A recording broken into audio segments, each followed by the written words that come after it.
রাজধানীর ধানমন্ডির ৩২ নম্বরে বঙ্গবন্ধুর প্রতিকৃতিতে শ্রদ্ধা জানাতে এসে মারধরের শিকার হয়েছেন আওয়ামী লীগের কয়েকজন নেতাকর্মী। পিটুনির শিকার এসব নেতাকর্মীকে পরে সেনাবাহিনীর হাতে তুলে দেওয়া হয়। বৃহস্পতিবার ভোরে নেতাকর্মীরা মারধরের শিকার হন। এদিকে ধানমন্ডির ৩২ নম্বর জাতির পিতা বঙ্গবন্ধু শেখ মুজিবুর রহমানের বাড়ির সংলগ্ন সড়ক ও আশেপাশের এলাকা দখলে নিয়ে রেখেছে বৈষম্য বিরোধী ছাত্র আন্দোলনের ছাত্র জনতা। শুক্রবার মোড় থেকে ৩২ নম্বর ও মেট্রো শপিং মলের সামনে অবস্থান নিয়ে আছেন আন্দোলনকারী ছাত্র জনতা। একটু পরপর মিছিল দিয়ে বের হচ্ছে। ধানমন্ডি ২৭ ঘুরে আবার ৩২ এসে জড়ো হচ্ছেন অনেকে। আবার ধানমন্ডির ৩২ লেক পারও ছাত্রদের দখলে রয়েছে। তাদের প্রত্যেকের হাতে লাঠি ও পাইপ রয়েছে।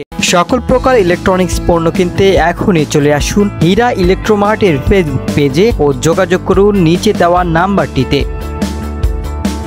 ১৫ই আগস্ট ধানমন্ডির ৩২ এলাকা বঙ্গবন্ধু জাদুঘরের আশপাশে আওয়ামী লীগের সমর্থনে কোনো নেতাকর্মীকে প্রবেশ করতে দেবে না এমন ঘোষণা দিয়ে বুধবার রাত থেকে অবস্থান নেন ছাত্র জনতা। ধানমন্ডি ৩২, পান্থপথ, কলাবাগান এবং ধানমন্ডি ২৭ পর্যন্ত হাজারো জনতা রাত থেকে অবস্থান করছে। ভোর থেকে সেই সংখ্যা আরো বাড়তে থাকে। শেষ খবর পাওয়া পর্যন্ত ধানমন্ডি ৩২ এর সামনের রাস্তায় বিপুল সংখ্যক ছাত্র জনতা অবস্থান করছেন। পরিস্থিতি নিয়ন্ত্রণে রাখতে সতর্ক অবস্থানে আছে পুলিশ, বিজিবি ও সেনা সদস্যরা।